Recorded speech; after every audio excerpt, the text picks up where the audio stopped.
I would just say know your why. Know your why, know you, know yourself inside and outside, know what triggers you.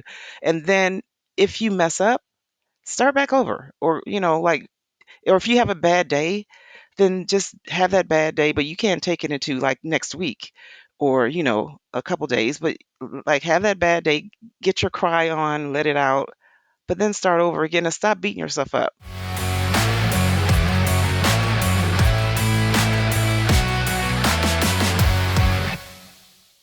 Hello, and welcome to the Mindset and Self Mastery Show.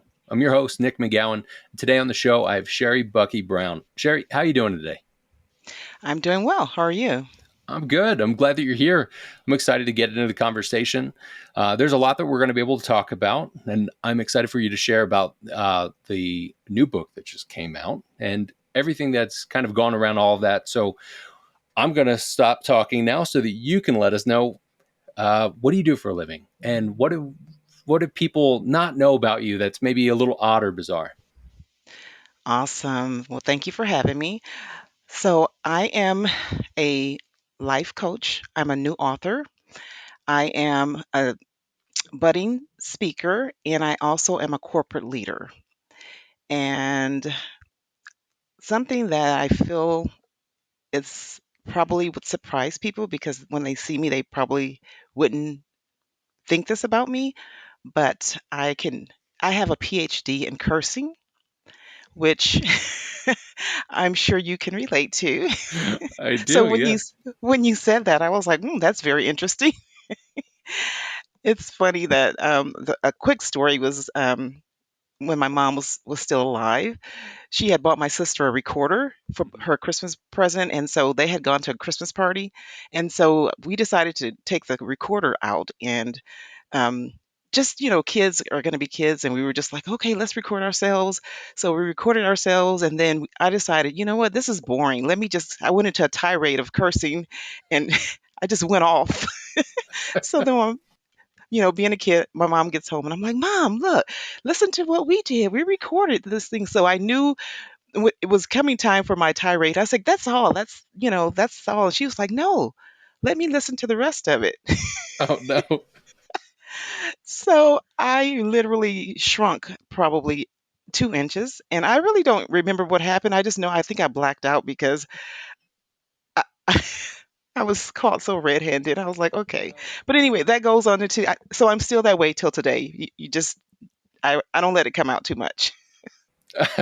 I'm sure there are specific friends or family members you have that you can literally shoot the shit with, and you can kind of go back and forth. Do you Yes. uh I'm still I'm still cracking up about just the PhD of it. Like, not only did you do it, but you have a doctorate in fucking cursing. It just rolls out. I don't know where it comes from. And it's like, I mean, it just rolls. And I'm like, wow, really? I'm never going to go to heaven. Oh God! If that's the only thing that stops us, I don't think that's it.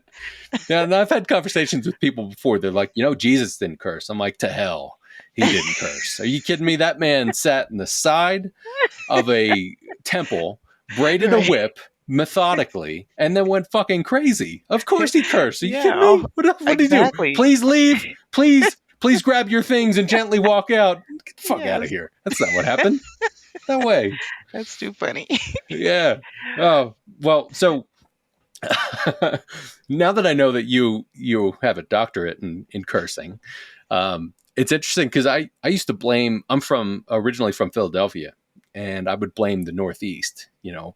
People would be like, "Oh my God, why do you have so much energy? And why do you curse too much?" I'm like, "Why do you not fucking curse enough?" And like, you have some passion with things, and I would just blame the Northeast. But really, I think a lot of it isn't just that. I think there's some trauma to it. There's people that have traumatic experiences and they don't know how to handle things, or they don't know how to say things. And I remember somebody said to me years ago, they're like, you can use different words. Like, yeah, you absolutely can, but I'm also intelligent enough to be able to fucking use the right word when you need to. Um, but do you think that you hold back a bit now? Like, even in a conversation like this where you can freely do it, granted, it is going to be on the internet and it is going to get out to thousands and ultimately someday millions of people.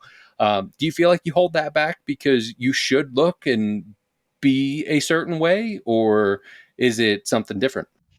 No, I think when it comes out mostly is when I'm frustrated, um, someone maybe pokes the bear. I get frustrated, and then and then I go into that little spiel like, "Oh my God!" So, and then it just kind of rolls out. But yeah, typically on a day-to-day basis, I don't let it come out. But if I get frustrated, or yeah, it comes freely. So now I'm getting a little bit more of a picture. So tell me if I'm wrong. You kind of curse like a cartoon. Like you get real frustrated and you're like, oh, fucking damn it. So just, No, not like that. I it comes out. My friend's like, "Sherry, can you teach me how to do that?" And I'm like, "No, I can't. It's just natural." why would somebody want you to teach them? Are Yeah. they going to My use friend's it? like, "Can you Like, teach me how to Sherry use it?" taught me this. I can put So, 12 curse words in a nine word sentence. yeah. Yeah, exactly. That's how it comes out really quickly. And they're like, "Oh my gosh, she can curse like that? That's professional." It, it is, yeah. Well, you have a doctorate, so it makes sense. Um, so let's think about as a life coach and as a coach, you and I both know that there are different conversations you have to have with people where sometimes you kind of have to poke that bear or put a little salt in the wound in a sense, in a nice way, without re-triggering somebody or driving them back into a trauma. But do you find that that has allowed you to have more open conversations with clients or even prospective clients to be able to work with you? So what I feel is because, see, I was born in the Midwest. I was born in Wisconsin, Dairy State, and my parents moved there to make a better life for their family. And I'm the baby of five, and so I feel like because of all the traumatic events that has happened in my life, that the empathy I think that I have for people has led me to this coaching. Um, I I was natural at it. I've been in corporate America. I've been a manager, and people would just always come to me and ask me, let me run something past you, or what do you think about this? And so I was just freely giving information out. And sometimes in your life, because of situations, you have to make a living. And so I ended up in IT, and I knew IT would allow me to make a living, right? A good living, a decent living. But was it my passion? The people part was more in line with my passion, and the money was because I needed to survive. I needed to, you know, my sister passed at 40, and I took her two boys in. One was 12, and the other one was, they were 11 years apart, so 21. So I knew I had to make a living. I myself personally wasn't able to have kids, and so I took them in. I was a single person. I was trying to climb the corporate ladder, and it was just a big change in my life. That that's just one of the things. Like, I lost my mom at 12 too, so it's really ironic how my nephew's path and my path crossed. And so I'm saying all that to say the empathy in me, um, I think, lends itself well to me being a coach and me being, what's the word, patient with my clients and understanding kind of what trauma does to people and they can't move forward. Yeah.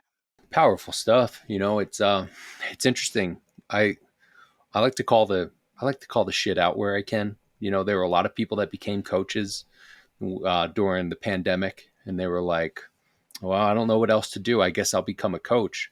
Then there were a lot of people that became coaches because they were like, "Well, I need to do something differently. I feel it within me to better better serve and help people and guide people." And it's interesting because I've had conversations with people where like there's like the doctorate in the sense that you need to have the systems and understand the things. Like you need to understand what trauma is. You need to be trauma informed, and if not, you're just kind of talking potentially a good game. But I really feel like there needs to also be the experiential side of it. Like you need to understand the trauma within yourself and have done the work within yourself to be able to help anybody. And a great thing for any coach is you can just be a step ahead to be able to help somebody that's right behind you. You don't need to be the Tony Robbins or, somebody who's done this for 40, 50 years to be able to help somebody. And you can do it as simply as just having conversations with somebody that's a team member or somebody that you manage, like you'd said it in corporate jobs.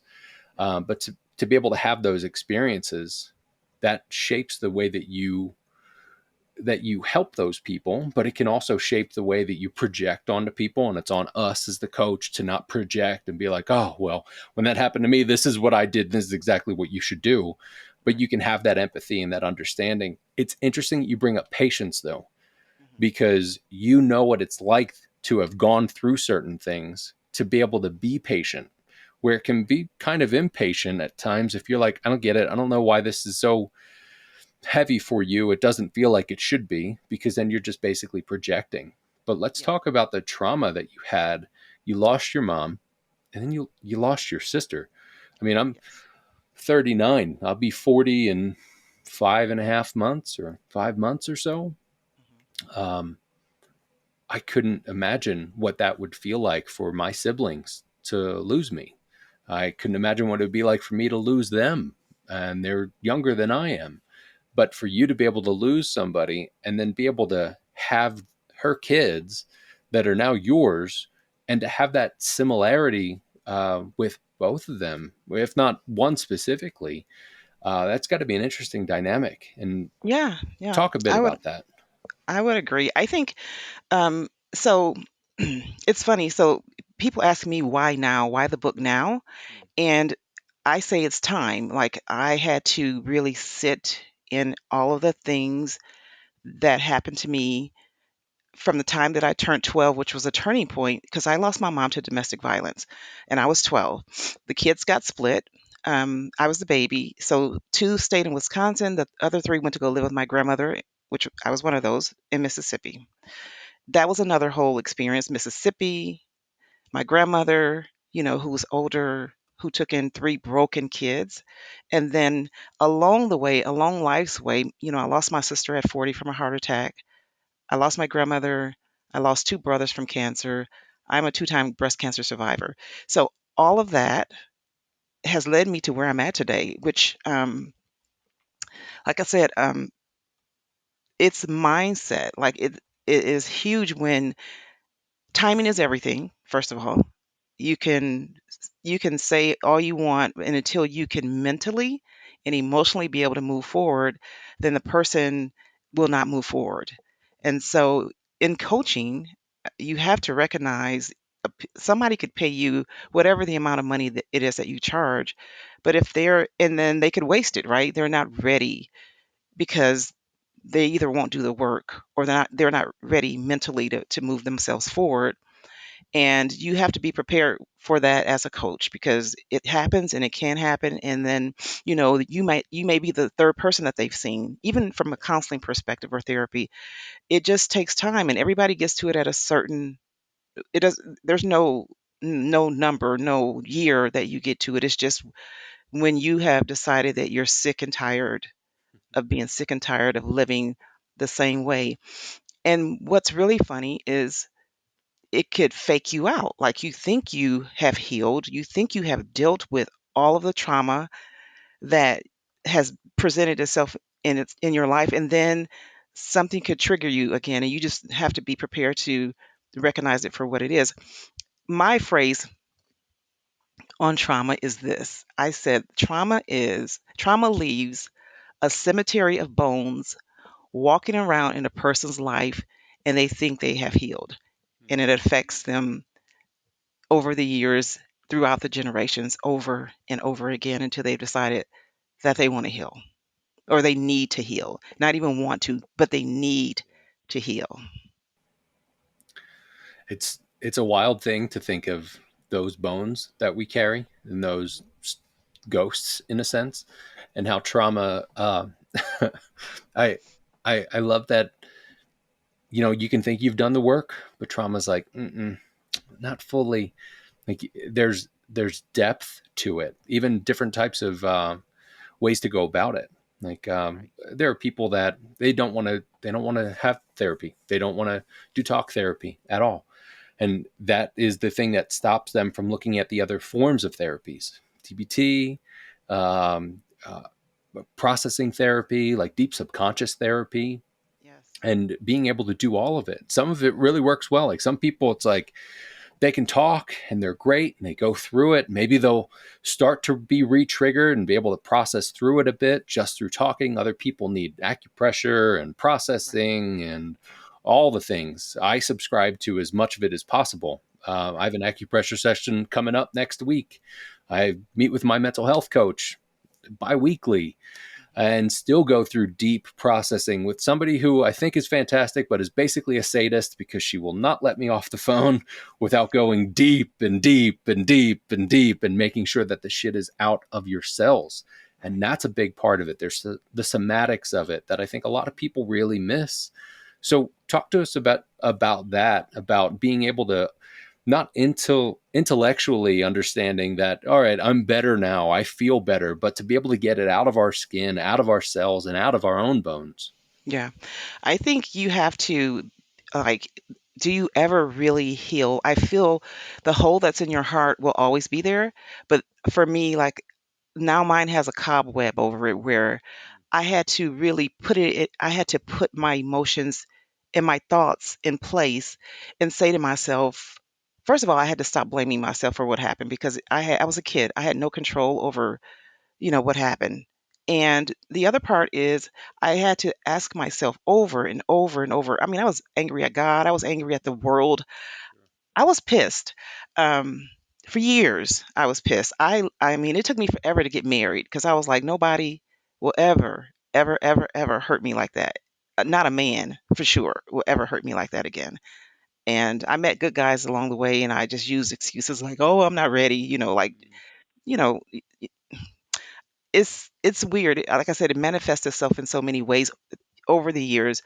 But I had to ask myself, is it serving me for where I'm at right now? And would my mom and my sister want me to stay in this place for the rest of my life?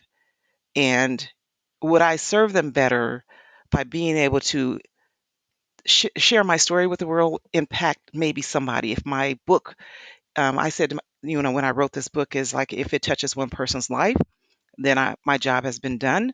Or if it encourages anyone to know that life is not, nobody told you when you were born into this world that you're going to guarantee to be happy. It's just not gonna it's not nobody guaranteed you that.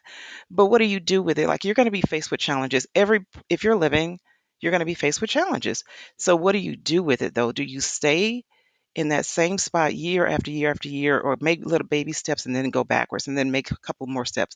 And if you're making steps, I still say that those are steps, but you have to add on to those steps. You can't keep going back into that hole and, hovering or using what happened to you forever as an excuse. You never forget it. It's a part of who you are. It's a part of your armor. But you have to know that time goes on. You can't get it back. And do I want to spend the rest of my life miserable, or do I want to live the best life that I have for how many ever minutes, years, whatever that looks like? Do I want to be happy? And my answer to myself was, yeah. And if anyone comes in my way with like negativity, I just am like, I had to work to get here.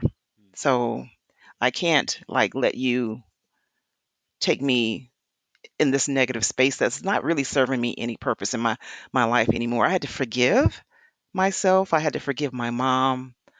I literally had to just forgive my dad because apparently he was going through whatever he was going through.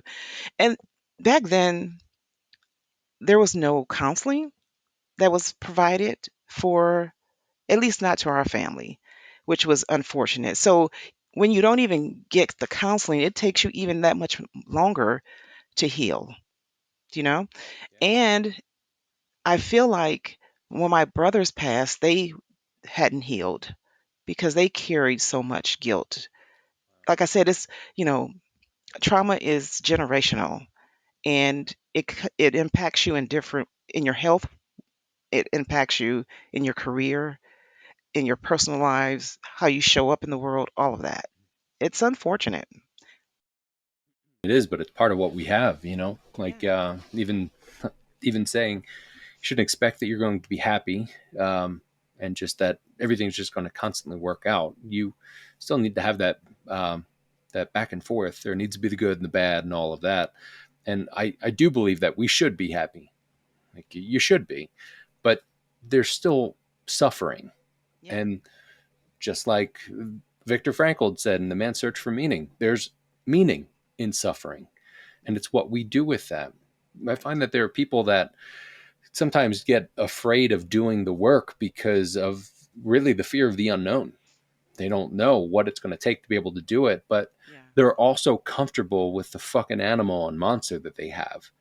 And they don't know how to break away from that shame or that guilt or the trauma. Yeah. And especially if it's either historic or generational trauma, that shit Yeah. just keeps adding and adding and adding and adding and adding and adding. And Yeah. then you have systemic issues that just make it even worse or pull things away, like counselors or anything like that, for you to be able to heal that Mm-hmm. and be able to work through that stuff. That can be really difficult. But Okay. something that has stood out to me as you've been talking is that shame that's there. Where if it's guilt or if it's just shame on you, like you have that shame of like, well, no, I don't want, no man will hurt me like this. But Yeah. I could imagine that maybe some of that was also, I don't want to be hurt like this. And maybe I don't deserve this. Right. And people will wear that as a badge of honor or their shield and just say, no, this is just how I am. Instead Right. of saying like, no, I'm just fucking hurting and I really need some help and I need to get this shit cleaned out, cleared out. Right. We can't drive anybody to do that, make that decision. They have to do that. But do you believe that you can catalyze that for somebody, to kind of like spur them along, kind of semi trigger them without pushing them totally into the well? Oh yeah, absolutely. I think you have to, if you're going to do this role as a coach, I think you have to be prepared for those tough conversations because, you know, why spend your money if you're not going to get any results from it, right? So you have to have those tough conversations with your client, which I'm very comfortable with doing. And I think for me, because what I've gone through, I can push the envelope probably a little bit Mm. harder because they can't say, well, what do you know? You've never been through anything before. You're like, let me And I tell you will a be couple like, well, let things. me whip out how many, Yeah. let me tell you how many things I've gone through. So yeah, I feel like when you've walked in trauma's footsteps and you can really I don't know if getting rough is the word I want to use. I just would hold people accountable, Mm. hold them accountable for their actions, and really ask them if they want to. Are they ready right now? Um, yeah, and so yeah, I think like I said, a badge of honor. Like all the trauma that I've gone through, is is something that I'm not like you know s- parading around, Mm. Yeah. but I also know that I've been through some shit, and so I can sit here and say I could have chose another path because it's all about decisions. It's about, how do you want to show up and are you sick and tired of this crap and do you want to move forward and how is it working for you? You know, how's this been working for you all these years?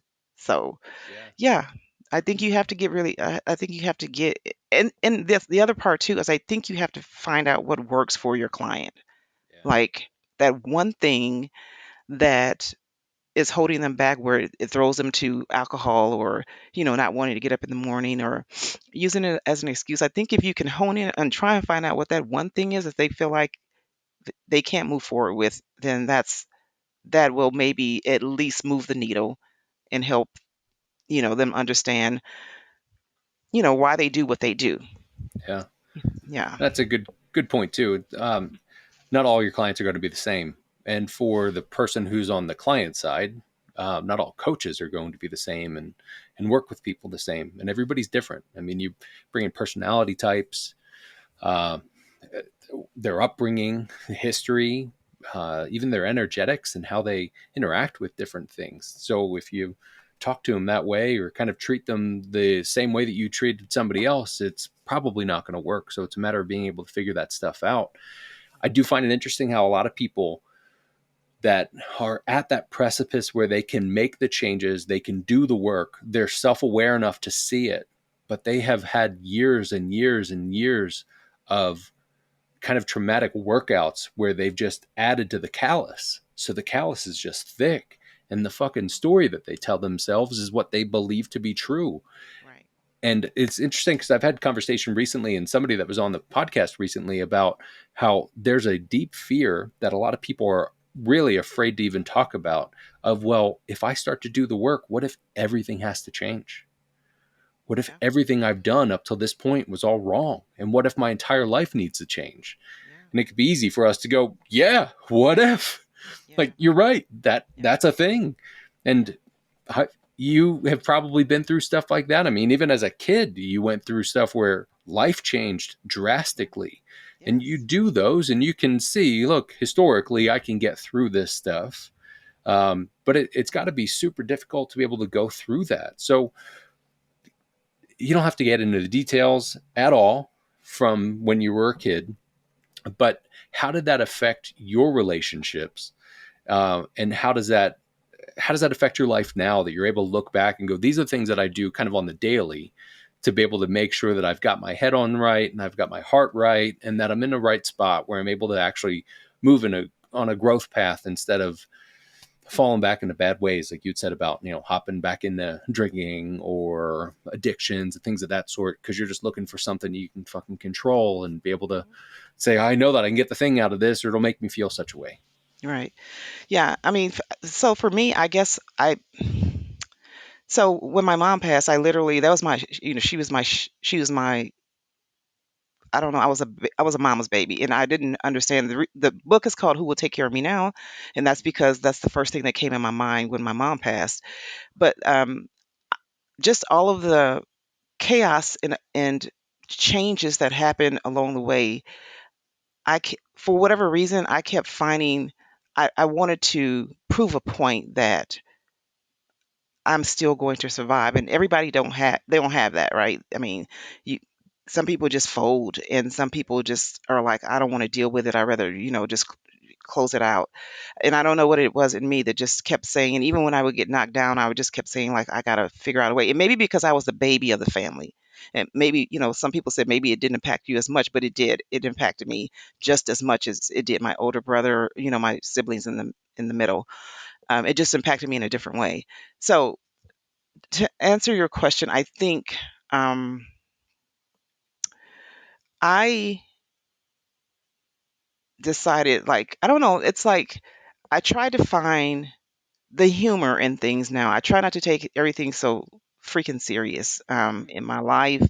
But I for years, like I said, I just got here. I really kind of just got to this point where I was like, I don't care what people think about me. I'm putting this book out. I am at a point where I am living my best life.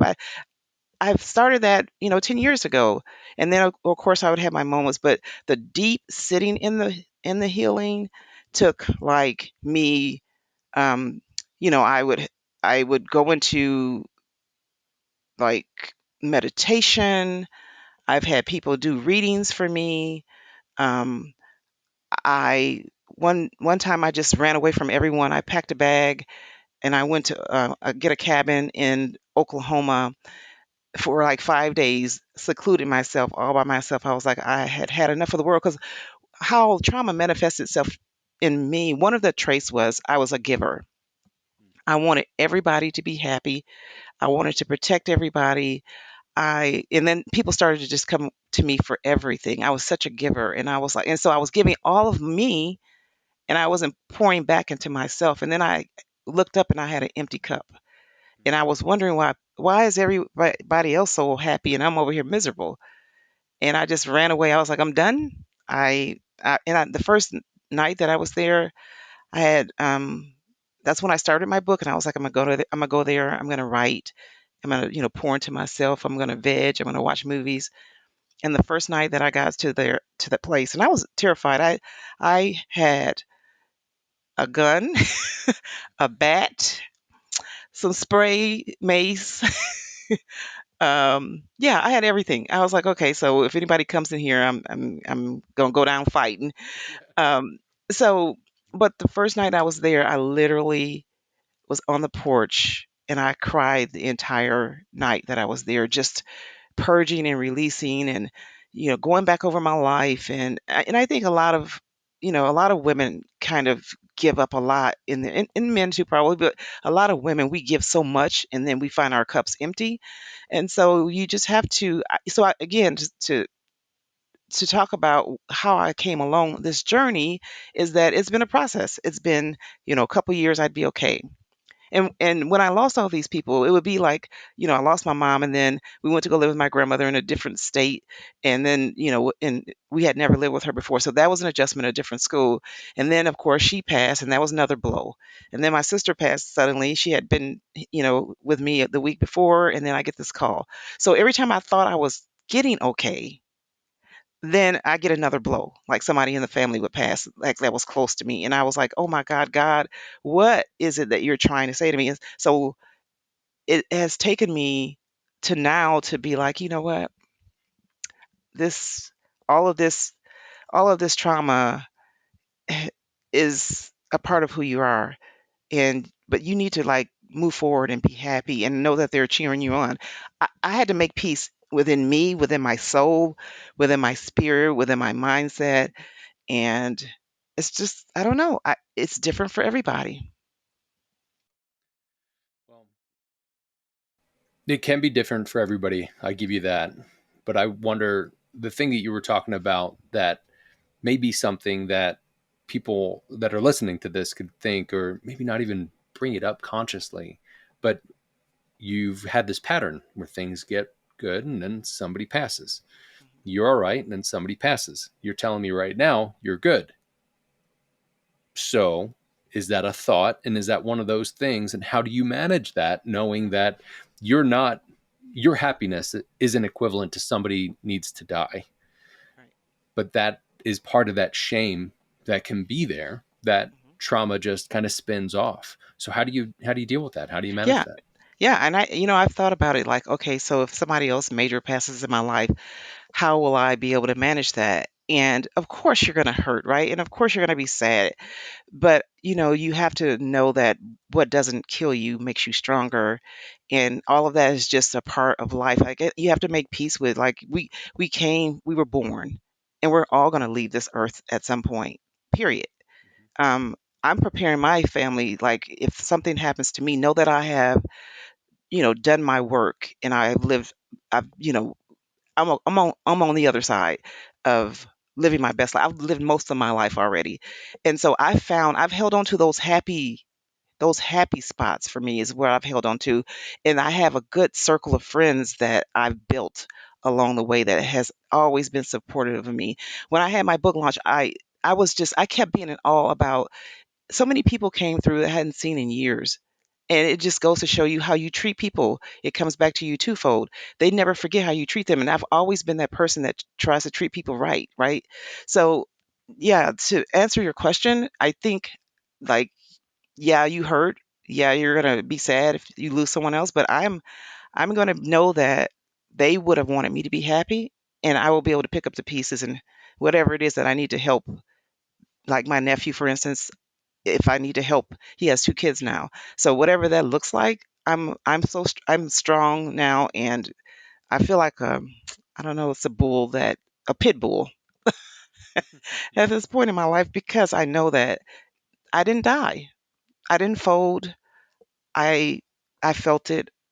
I walked through it. I got back up. And that's what I want to empower people to do. Like, get back up. Stand back up. It's okay. Yeah, you're going to hurt your human, unless you just block out feelings, but you need to feel that pain. You have to feel it. You have to sit in it. You have to, like, you know, know that you're stronger than you believe. Yeah. It's like figuring out your own difference between being a sadist and a sociopath. Like you don't want to Yeah. block everything off and just be like, well, fuck, I don't feel anything, because you need to feel all of it. And it can be difficult to do that on your own. Yeah. It's easier for some people to just be able to sit in the deep end of things. I often think of how my Absolutely. partner handles that. She just sits deep.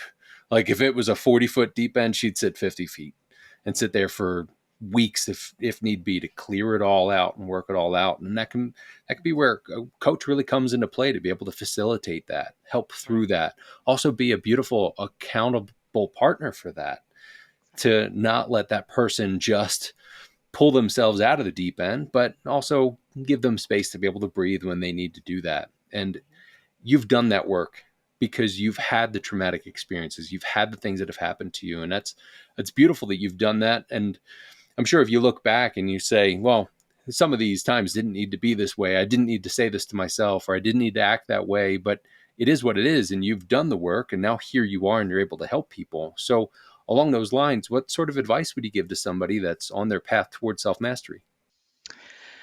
I would, oh gee, I would say for me, I kept asking myself why. Please, my prayer was, please, Lord, show me what I'm supposed to do with my life when I grow up.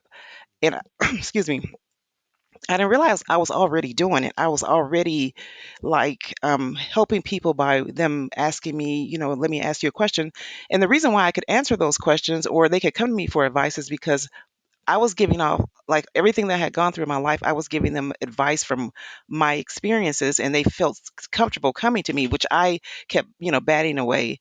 But I would say I would tell them like if you understand being self-aware, I think to me was huge.